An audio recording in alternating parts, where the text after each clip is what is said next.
65 ఏళ్ల తర్వాత BP control అనేది ఒక కొత్త ప్రాబ్లమ్ని ప్రజెంట్ చేస్తుంది. మామూలుగా యంగ్ పీపుల్లో ఎట్లా ఉంటుందంటే, మన అసలు బీపీ అంటే సిస్టాలిక్, డయాస్టాలిక్ అని ఉంటుంది కదా. పైది ఒక వాల్యూ, కిందది ఒక వాల్యూ ఉంటుంది కదా. చిన్న వయసులో కింద వాల్యూ ఎక్కువ ఉంటుంది, పైన వాల్యూ ఆల్మోస్ట్ నార్మల్ ఉంటుంది. అంటే మీకు 140/100, 130/100 ఇట్లాంటివి కామన్ ఉంటాయి చిన్న వయసులో. 65 దాటిన తర్వాత ఇది కొంచెం మారిపోయి ఐసోలేటెడ్ సిస్టాలిక్ హైపర్టెన్షన్ అంటారు. పైన వాల్యూ చాలా ఎక్కువ ఉంటుంది, కింద వాల్యూ చాలా తక్కువ ఉంటుంది. అంటే మీకు 150/60, 170/50 ఇట్లాంటివి ఉంటాయి అన్నమాట. అంటే వైడ్ పల్స్ ప్రెషర్ వస్తాయి. ఎందుకు ఇట్లా డిఫరెన్స్ వస్తాయి అని అంటే, మనకి చిన్నవాళ్ళల్లో ఏమో ఆ పైప్స్కి రెసిస్టెన్స్ ఎక్కువ ఉంటుంది, అందుకని అట్లా ఉంటుంది. పెద్దవాళ్ళలో ఏంటంటే పైప్స్ స్టిఫ్గా అయిపోతాయి. ఈ రెండు డిఫరెన్స్ ఉంటుంది అనమాట. సో ఎందువల్ల అవుతుంది అనేది పక్కన పెట్టేస్తే, ఈ ఐసోలేటెడ్ సిస్టాలిక్ హైపర్టెన్షన్ అనేది చాలా డిఫికల్ట్ ట్రీట్ చేయటం పెద్దవాళ్ళలో బీపీ. సో ఎందుకు డిఫికల్ట్ అని అంటే, మనం పైది కిందది తగ్గించే కొద్దీ కిందది కూడా ఇంకా తగ్గిపోతూ ఉంటుంది. మనకి స్టీరియోలో సౌండ్ లాగా మనం ట్రెబుల్ ఒక్కటే పెంచుకోలేము, అట్లా మొత్తం తగ్గిస్తే వోకల్ కూడా తగ్గిపోద్ది. మ్యూజిక్ తగ్గిస్తే ఆ మ్యూజిక్ మాత్రమే తగ్గించి వోకల్ పెంచుకునేటంటే మనకి డిఫరెంట్ గ్రాఫిక్ ఈక్వలైజర్స్ ఉంటాయి, అలాంటివి ఇక్కడ ఉండవు.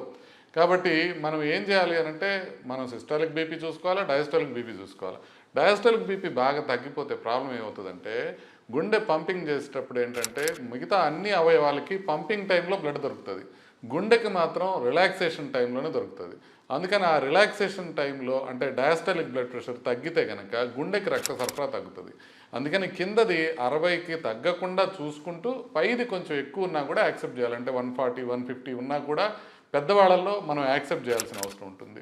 అయితే ఇంకొక 2 ఇంపార్టెంట్ థింగ్స్ ఉంటాయి పెద్దవాళ్ళల్లో. ఏంటి అని అంటే, ఈ ఆర్టీరియల్ స్టిఫ్నెస్ ఎక్కువ ఉండటం వల్ల డయాస్టాలిక్ బ్లడ్ ప్రెషర్ తక్కువ ఉండి సిస్టాలిక్ బ్లడ్ ప్రెషర్ ఎక్కువ ఉండటం వల్ల మనకి పాస్చరల్ హైపోటెన్షన్ అనేది ఉంటుంది. అంటే వాళ్ళు లేచి నిలబడిన తర్వాత బీపీ తగ్గే అవకాశం ఉంటుంది. ఇట్లా తగ్గుతుంటే వాళ్ళు పడిపోయే అవకాశం ఉంటుంది. అందుకోసం మనం ఏం చేయాలి, వాళ్ళకి కూర్చోబెట్టి బీపీ చూడటమే కాకుండా నిలబడిన తర్వాత 3 నిమిషాల తర్వాత కూడా మళ్ళీ బీపీ చూడాలి. ఒకవేళ కనుక అట్లా ఫాల్ అయిపోతుంటే దాన్ని పాజిటివ్ హైపర్టెన్షన్ అంటారు. ఇంకొద్దిగా మనం బీపీ కంట్రోల్ని మనం తగ్గించుకోవాలి.